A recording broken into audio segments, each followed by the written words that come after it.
Okay, so I think we'll get ourselves moving. So welcome along to this ILC webinar in association with Solera, Crash, Detect, Settle, Digitising the Motor Claims Journey with Andrew Barrett-Clough, VP Partnerships Director Global of Solera eDriving.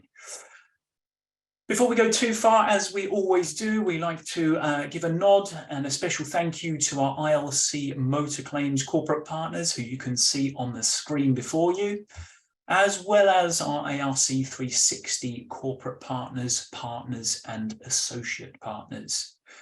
And of course, I know there's many of you in the room today and registered. There are insurer partners, industry body partners, and insight partners who all support us in everything that we do and help us bring these webinars and sessions like this to life. Just wanted to raise awareness as well in a new event that we recently launched, New Generation in Claims 2023, headline sponsor Wiser Academy.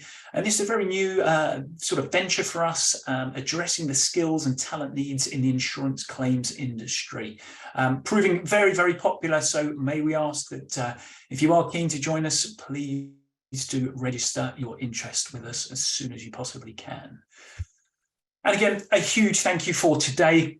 ILC and working with Solera, we've come up with this showcase webinar, which is really something new for us, and very much looking forward to hearing more as we go. All right, so great to see everybody. Thank you for joining us, and welcome along, Andrew. Great to see you. How are you? Morning, everyone. Yeah, very well, thank you. All good. Good. Over to you, Andrew. Take it away. Excellent. So, morning, everyone. Thank you very much for joining and welcome to this ILC webinar. As just referenced, so the title of today is Crash, Detect, Settle. And we're going to be talking to you about some innovative new processes that we've come up with that we're working with clients on to make some big changes to the motor claims journey. So my name is Andrew Barrett-Clough. I lead partnerships here within the eDriving division of Solera. You can see on the right there some interesting facts about the Solera group. So really a global leader in vehicle lifecycle management. So different elements of the vehicle fleet and claims journeys that are covered by different parts of the company, covering repairs as well. So it's a really diverse portfolio of things that we cover. And I'm going to be talking to you today about the power of linking some of those things together. So without further ado, I'm going to kick off. So to start with this morning, I'm going to be talking a little bit about the claims journey challenges as we see them. So for me, I think claims is something where it's what the insurer is there to provide, right? I come from an insurance background, worked in the market for a number of years, and that is why the customer buys that piece of paper, right? That policy document. It's there to ensure that when the worst happens, the claim can be sorted out. But that doesn't mean it's straightforward. Doesn't mean it's an easy thing to do. And it's something that many carriers out there in the market are always striving to do better.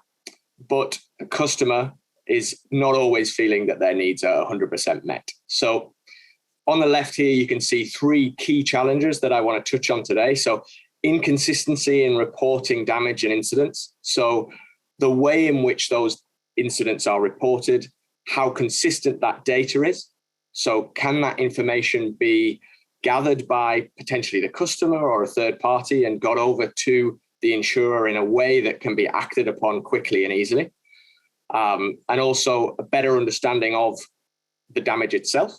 So is that damage something that was there already or something that's quite severe? What exactly the actions are that need to be taken? Slow and difficult experience for the end customer. So I think motor claims is probably one of those where the pinch is felt the most by the customer, particularly if we talk about personal lines. We could be looking at customers left without a vehicle to be able to get around off the back of an incident. So how can we make sure that that experience is as fast as it can be and as straightforward for the end customer so that they can get back on the road, whether that's in a commercial or a personal context? And high touch, high cost claims handling processes. So again, This is something where insurers, I think, have a challenge on trying to reduce the number of touch points in the claim so as to impact that second challenge that I just mentioned, to try and make it faster, but also to try to bring those costs down. And I'm not necessarily talking about having less people. I'm just talking about the overall cost of handling a claim. And the longer it's in that process, the more touch points there are, the potentially higher cost there is for the insurer. And you can see some stats there on the right that are, I think, quite indicative of some of the market challenges we're seeing at the moment. So this average UK motor claims cost inflation is pretty extreme in 10 years to see that level of increase. So that's something that both the customer and the insurer is finding challenges with. That insurance premiums are outstripping inflation. So that can be attributed to a number of factors, but with the cost of living across the board going up, we have to try to do something to make it so that insurance is not one of those things that's making life more difficult for the customer.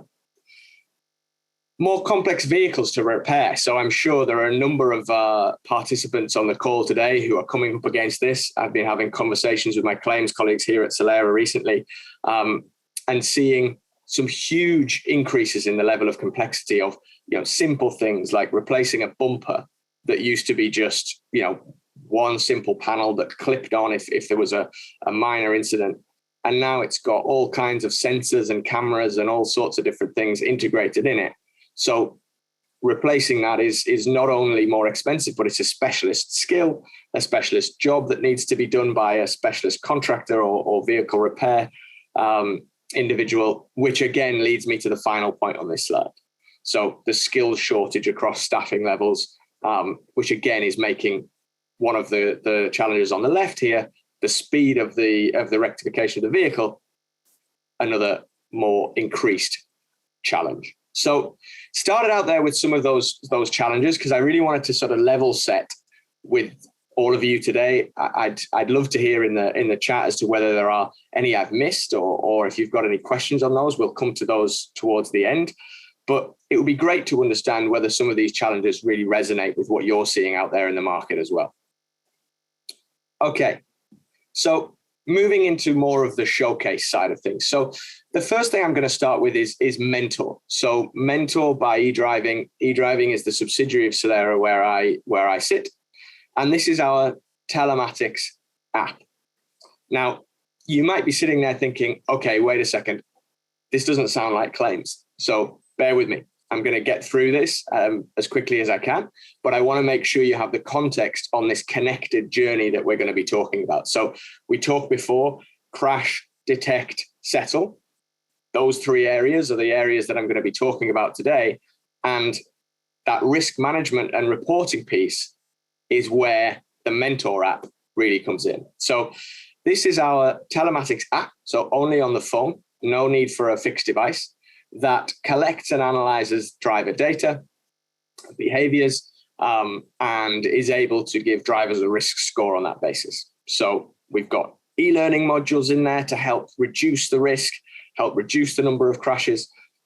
And we've got gamification in there to keep drivers engaged so that we can start to change that culture within a driving team, for example, in a commercial context, or a personal driver, that having accidents is not okay when you're behind the wheel. Sometimes we see in the market, people are almost too used to, I had a crash in the car, I had an accident. Actually, 94% of crashes are caused by human error. So we need to try to do something about that.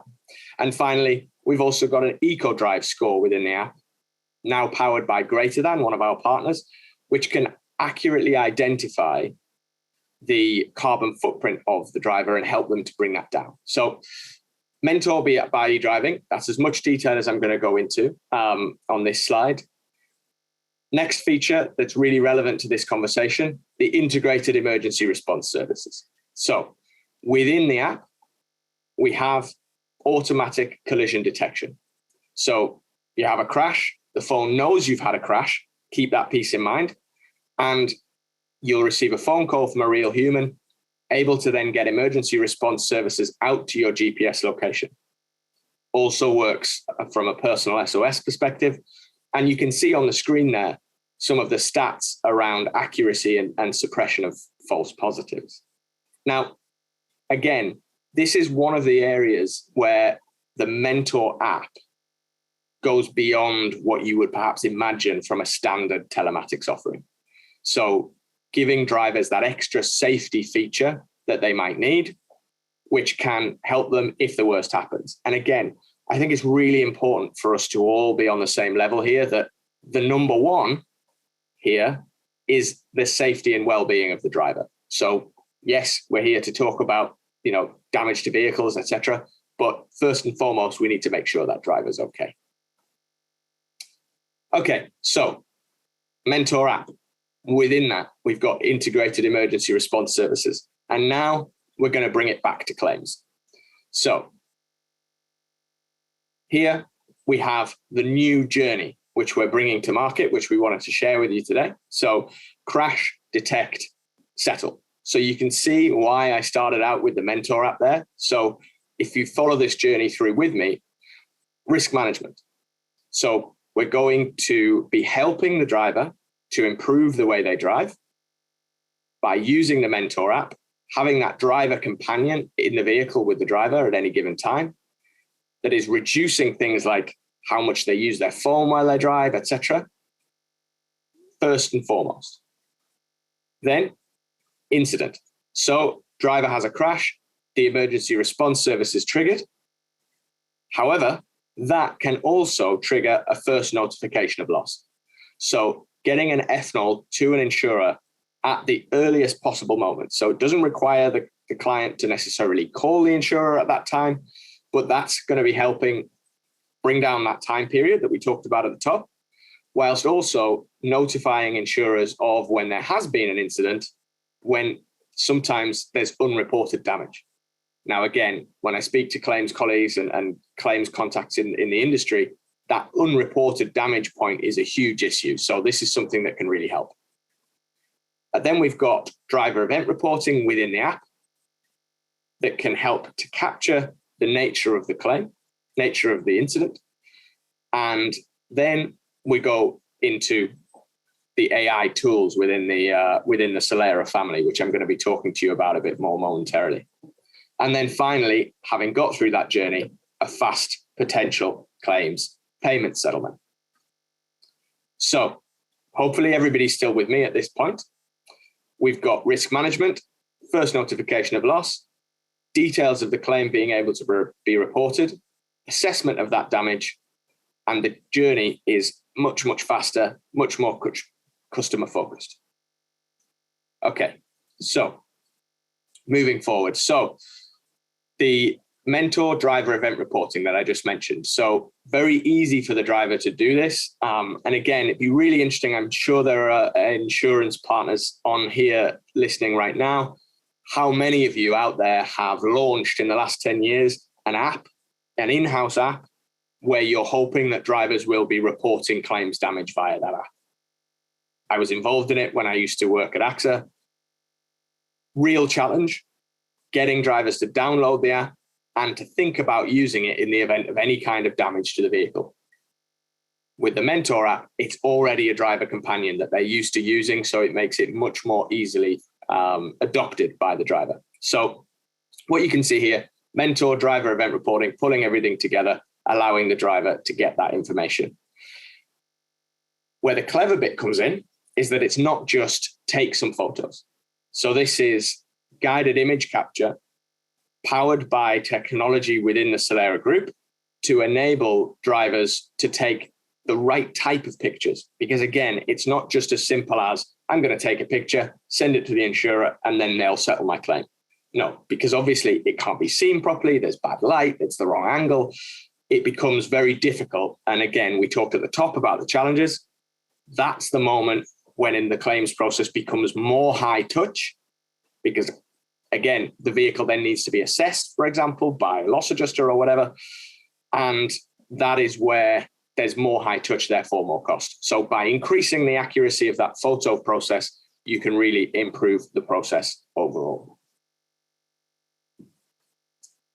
Then we go into the Intelligent Damage Detection Report. So the Intelligent Damage Detection Report is using state-of-the-art AI to draw contours around the damages. So again, this is using our extensive database of vehicle masks to make sure that the make and model is covered and that the accuracy can really be there. Because again, when we get into the Intelligent Damage Report, there needs to be a quick estimation of, okay, we know that the left door was damaged. Now, at this point, we need to know the make, model, type, etc. of the vehicle to be able to say, okay, the cost of replacing that door, replacing that panel, whatever it might be, is going to be in this ballpark figure, which again is all getting towards improving the speed in which we can do this.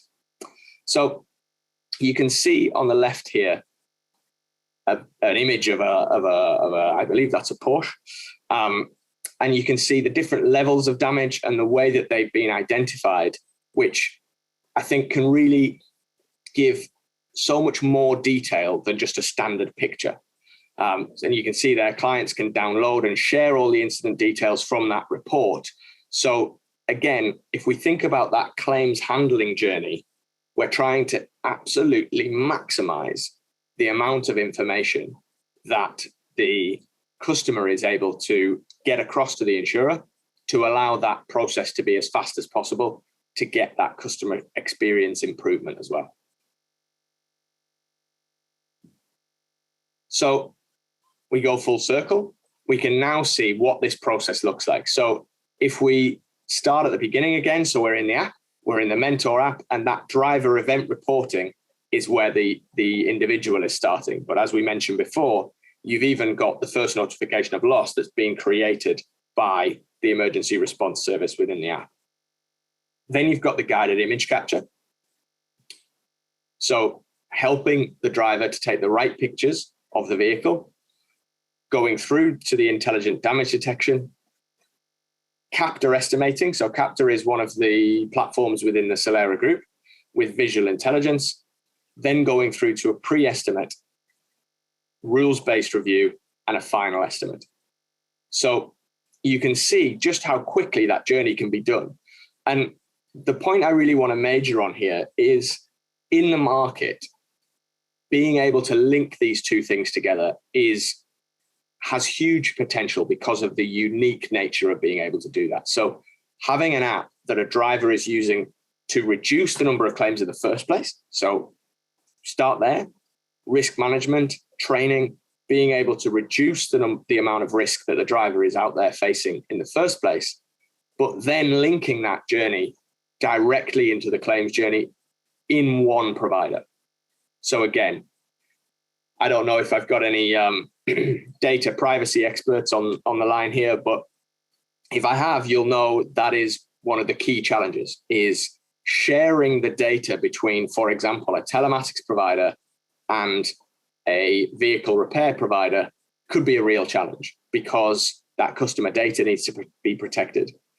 However, for us, we're all within one family, all within the group. So that customer's data is able to go through this life cycle, if you like, in a seamless way, helping both the customer experience and the way that the insurer is able to handle that claim to be faster, easier, and potentially cheaper as well. So when we talk about crash, detect, settle, I hope you now really understand where I'm coming from. So there is a crash. We can't eradicate all of those, but that crash has been detected.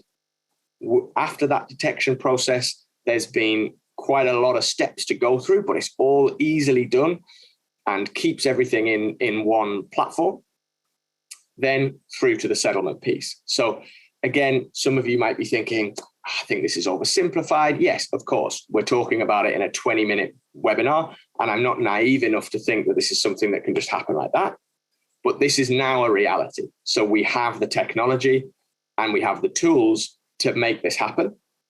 And we have insurance partners that we're working with to look at this and see just how important of a move this can be within the market. So that's all I wanted to present to you today.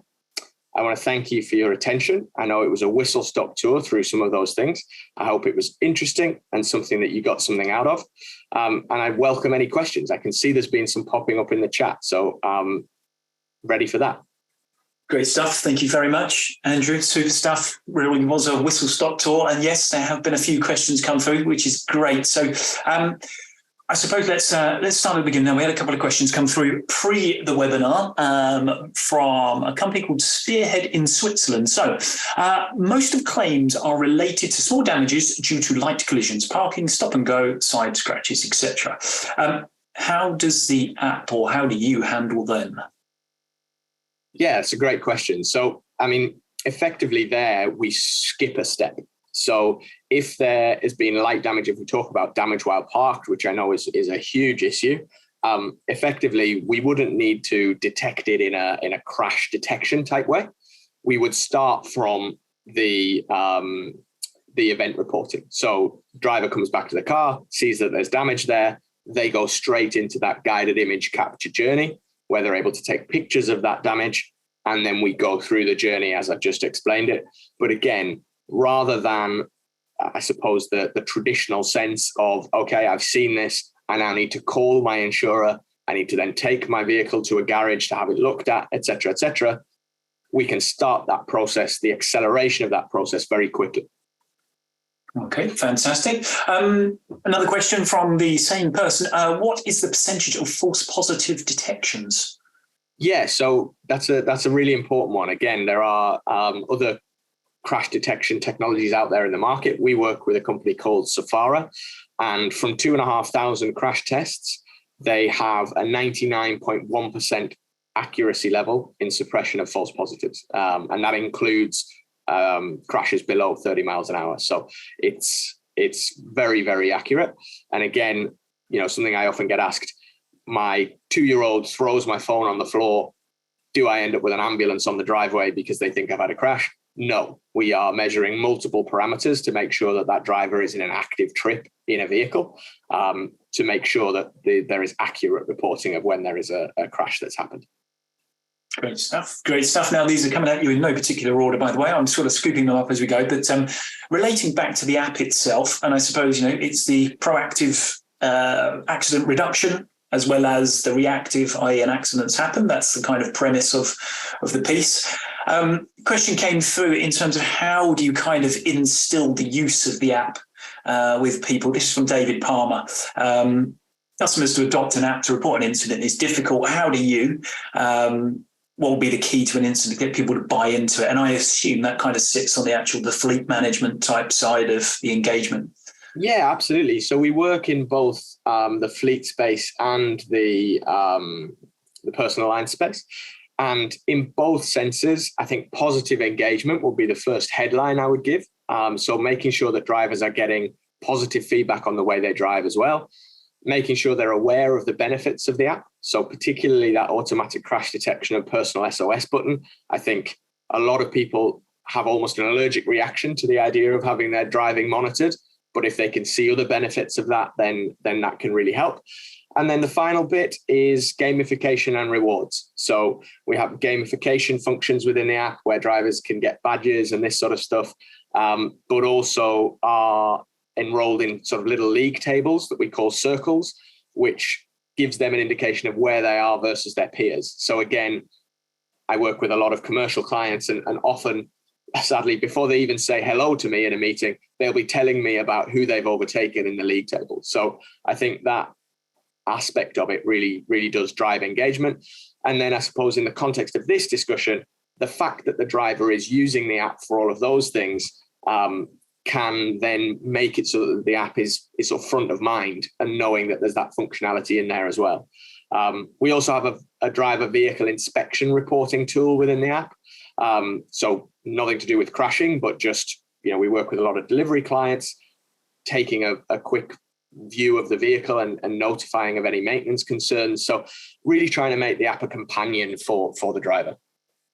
Fabulous. Great stuff. And linking to that, the front end bespoke in terms of how the fleet operator uses it and engages with it and the training they sort of advocate to their drivers? And then again, sort of similar question, the back end of it, i.e. the reporting, the FNOL, the claims piece, bespoke to said insurer in terms of, where lists come from, part supply, rates, etc. Is that correct? Yeah, absolutely. So in terms of the training experience, so if we take the commercial context, so we would make sure that drivers are being trained in the areas in which that is relevant to their sector. So for example, if you're a sales fleet driving a regular car, you're not going to be getting heavy goods vehicle training. And there's also another level of customization within the micro e-learning of the app where it's tailored to what the telematics data is showing. So if we take me, for example, imagine I have high acceleration when I drive, maybe guilty there. The top training that will be on my playlist will become harsh acceleration to educate me on that piece. And then secondarily, yes. So in terms of the way in which we work with insurers, so firstly, that driver event reporting questionnaire can be tailored to make sure that it's in line and asking the right questions that insurer needs to work with. And then again, on the back end, the way in which we work with customers and insurers on the repair side is again, bespoke to the needs and the approved repairer networks and so on that insurer is requiring. Fabulous. Great stuff again. One question came through as you were working through there from Angela Henry. What is the split of incidents requiring recovery and those that don't? Sorry, could you ask that again? I'm not sure I followed. What is the split of incidents requiring recovery and those that don't? So I don't have a stat on that, I'll be honest. So it's not something I could answer right now, but it's certainly something I can take away and come back to on a follow-up. Not a problem at all. Great stuff. Yeah, and we'll do that with any questions here. Hey, this isn't kind of Andrew trying to dodge any questions, but we'll get the correct answer out to you anyway. So bear with us. Does the app trigger the FNOL, or does the driver need to complete it? I think you kind of touched upon that, but yeah. So it's a good question. So the app triggers the first notification of loss directly. So if there is a crash reported via the automatic crash detection, then that notification goes through. In terms of the driver needing to complete it, the driver needs to complete the driver event report, which again, I should stress, we are aware of the fact that there will be crashes and incidents where that's not appropriate. You have a serious incident and potentially injured, which obviously we're trying to help with. We're not expecting customers to go and start taking pictures of the car at that point. This is about finding a balance and trying to make sure that there's a solution there for when the customer is in a position to use that tool. Okay. Fabulous. A question around vulnerable customers and the ability for them to go potentially through the digital process. Can they kind of be identified pre-incident and sent down a different route of communication? So I think that's a great question, and something that we would work with the insurer on specifically to make sure that we're in line with the way in which they work with vulnerable customers. Again, I think what's important to recognize here is at no point are we saying this is the only way that a customer could report a claim.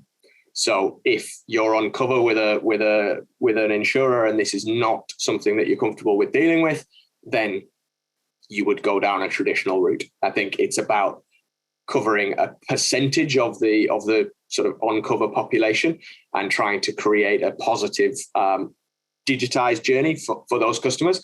But we absolutely recognize that wouldn't necessarily be for everybody. Okay, great stuff. Sorry, just firing away through the questions now. So capability to link telematic data recovery to a dash cam. Is there connectivity there? So I'm not sure I understand when we say data recovery to a dash cam. So in the eDriving world, so where I work, we don't work with dash cams. We do have a dash cam team within the Solera group. So our Smart Drive colleagues are probably best placed to answer that question. And again, I think that's from Colin. More than happy to connect connect with them and see what we can do about an accurate answer to that question. Great stuff. Thank you very much. A couple coming through about kind of visibility, I suppose, of the prepared estimate. Again, Angela Henry asking, does the customer see the prepared estimate? Again, that would really depend on the way in which we were partnered with that insurer. So that's something that would be on a case-by-case basis, I would suggest. But again, I can check back and make sure that we get an accurate answer on that one. But again, I believe that is on a case-by-case basis, depending on the way in which we set up with an individual insurer.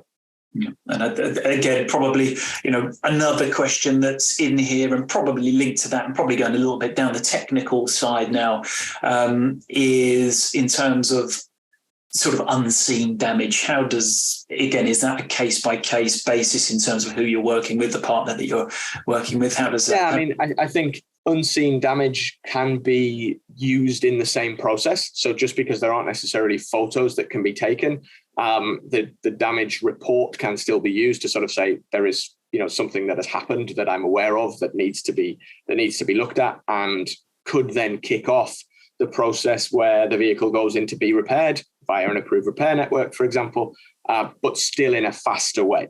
So if we think about reducing the touch points, reducing the time it takes to settle the claim, if we have the app in the hand of the customer and they're able to report that in a quick and easy way, then that can be a benefit. And again, going back to what I mentioned earlier around insurer app adoption, it's a really tough one. And again, I'm sure we've got insurer colleagues on the line here that would concur with that view. So this is one way that we can try and improve that adoption because of the sort of companion nature of what we do with drivers. Fantastic. Great stuff. Well, any more questions that come through, we'll scoop all of these up. We'll take them away. We'll give them to Andrew. And if there's anything else that he kind of wants to come back on, then we will certainly cover that off.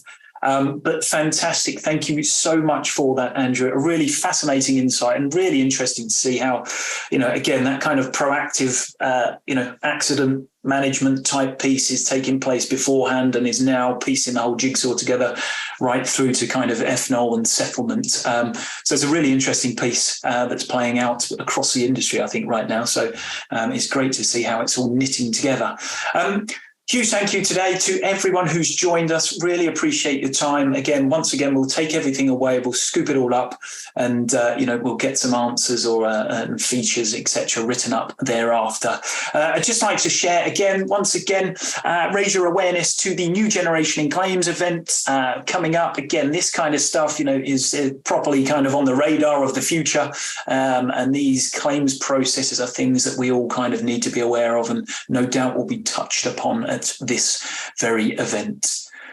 So thank you very much for joining us, everybody. Take care, have a good day, and hopefully we'll catch up with you all soon. Thanks, Andrew. Thank you very much. Bye now.